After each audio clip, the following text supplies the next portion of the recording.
श्री शिव महापुराण कोटिरुद्र संहिता अर्थ पंचदशोध्याय मल्लिकार्जुन ज्योतिर्लिंग की उत्पत्ति कथा। सूतवाच अतः परम प्रवक्ष्यामि मल्लिकार्जुन संभवम् यं श्रुत्वा भक्तिमान् धीमान् सर्वपापैः प्रमुच्यते। सूची बोले, हे ऋषियों, इसके बाद मैं मल्लिकार्जुन की उत्पत्ति का वर्णन करूंगा, जिसे सुनकर बुद्धिमान भक्त संपूर्ण पापों से मुक्त हो जाता है। पूर्वं च कथितं यच्च तत्पुनः कथमा कथयाम्यहम् कुमारचरितं देव्यं सर्वपाप विनाशनम्। पहले मैंने कार्तिकेय के इस चरित्र का वर्णन किया था। पापों का नाश करने वाले उस दिव्य चरित्र का पुनः वर्णन करता हूँ। यदा तद्रिं समाक्रम्य कैलासं पुनरागतः कुमारः स शिवपुत्रः तारकार्यमहाबलः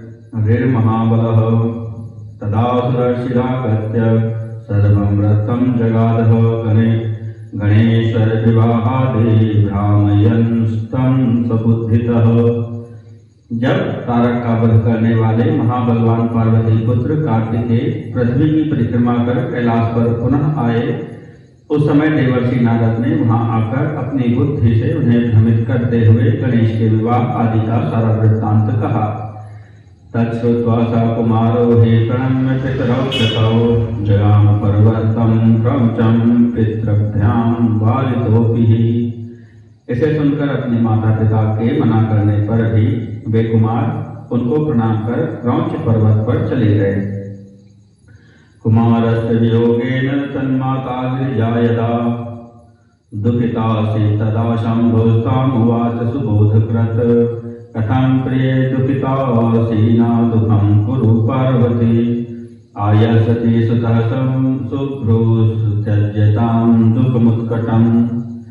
जब माता पार्वती कार्तिकेय के वियोग से बहुत दुखी हुई, तब शिव जी ने उन्हें समझाते हुए कहा, हे प्रिय, तुम दुखी क्यों हो रहे हो? हे पार्वती, हे शुभ्रू, दुख मत करो, तुम्हारा पुत्र अवश्य लौट आएगा। तुम इस महान दुख का त्याग करो। सायदाचनातं मेने पार्वती दुःखिता वृषं तदा च प्रेषितास्तत्र शंकरेण सुरर्षयः देवाशर्षयः सर्वे सगणा हि मुदान्विताः कुमारानयनार्थं वै तत्र जगमुहुः सुबुद्धयः। शंकर जी के बारंबार कहने के बाद भी जब पार्वती को संतोष नहीं हुआ, तो उन्होंने देवताओं तथा ऋषियों को कुमार के पास भेजा। उसके बाद गणों को साथ लेकर सभी बुद्धिमान देवता एवं महर्षि प्रसन्न होकर कुमार को लाने के लिए वहां गए। तत्र गत्वा च ते सर्वे कुमारं सुप्रणम्य च विज्ञाप्य बहुधाप्येनं प्रार्थनां चक्रुरादरात् देवादि प्रार्थनां तां च शिवाज्ञा संकुलां गुरुः नमेने स कुमारो हि महाहंकार विह्वलः। वहां जाकर कुमार को भली भांति प्रणाम करके उन्हें अनेक प्रकार से समझाकर उन सभी ने आदरपूर्वक प्रार्थना की। तब स्वाभिमान से उद्दीप्त उन कार्तिकेय ने शिव जी की आज्ञा से युक्त उन देवगणों की प्रार्थना को स्वीकार नहीं किया। ततश्च पुनराव्रत सर्वे ते हि शिवान्तिकं स्वं संस्थानं गता नत्वा प्राप्य शंकर शासनम् तदा च गिरिजा देवी विरहं पुत्र संभवं शंभुश्च परमं दुःखं प्राप तस्मिन्नागते। तत्पश्चात वे सभी लोग पुनः शिव जी के समीप लौट आए और उन्हें प्रणाम कर शिव जी से आज्ञा ले अपने अपने धाम को चले गए। तब उनके न लौटने पर शिव जी एवं पार्वती को पुत्र वियोग जन्य महान दुख प्राप्त हुआ। अतो सुदुःखितौ दीनौ लोकाचार करो तदा जग्मतुस्तत्र सुस्नेहात् स्वपुत्रो यत्र संस्थितः। इसके बाद वे दोनों लौकिकाचार प्रदर्शित करते हुए अत्यंत दीन एवं दुखी हो परम स्नेहवश वहां गए जहां उनके पुत्र कार्तिकेय रहते थे। सपुत्रस्य कुमाराख्यः पित्रोरागमनं गिरेः ज्ञात्वा दूरं गतो स्नेहात् द्योजनत्रयमेव च। तब वे पुत्र कार्तिकेय माता पिता का आगमन जान स्नेह रहित हो उस पर्वत से 3 योजन दूर चले गए। क्रौंचे च पर्वते दूरम गते तस्मिन् स्वपुत्र के तौ च तत्र समासीनौ ज्योतिरूपम समाश्रितौ।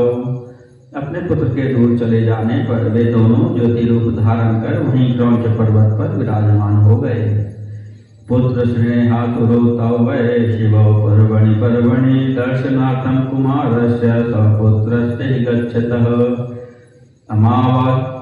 अमावास्यादिने शंभुः स्वयं गच्छति तत्र पौर्णमासी दिने तत्र पार्वती गच्छति ध्रुवम्।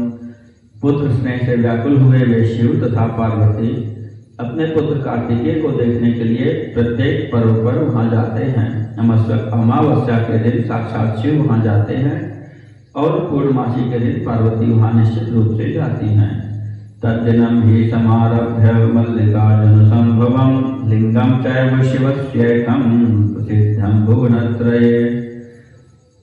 उसी दिन से लेकर मल्लिका पार्वती तथा अर्जुन शिव जी का मिलित रूप वह अद्वितीय शिवलिंग तीनों लोकों में प्रसिद्ध हुआ। तल्लिंगम यह समीक्षेत स सर्वः किल्बिषैरपि मुच्यते नाथ संदेह सर्वान् कामान् वाप्नुयात्।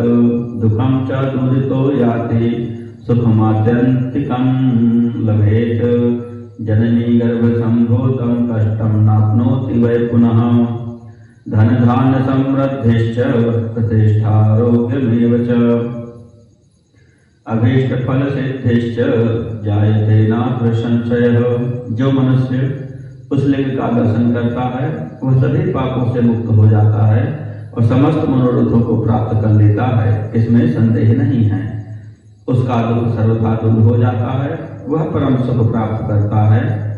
उसे माता के गर्भ में पुनः कष्ट नहीं भोगना पड़ता है। उसे धन धान्य की समृद्धि, प्रतिष्ठा, आरोग्य तथा अभीष्ट फल की प्राप्ति होती है, इसमें संशय नहीं है।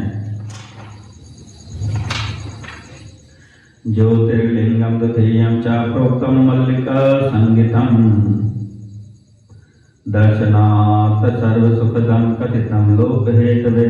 यह मल्लिकार्जुन नाम वाला दूसरा ज्योतिर्लिंग कहा गया है जो दर्शन मात्र से सभी सुख प्रदान करता है। मैंने लोक कल्याण के लिए इसका वर्णन किया। इति श्री शिव महापुराणे चतुर्थ्यां कोटिरुद्र संहितायां मल्लिकार्जुन नामक द्वितीय ज्योतिर्लिंग वर्णनम नाम 15 अध्यायः।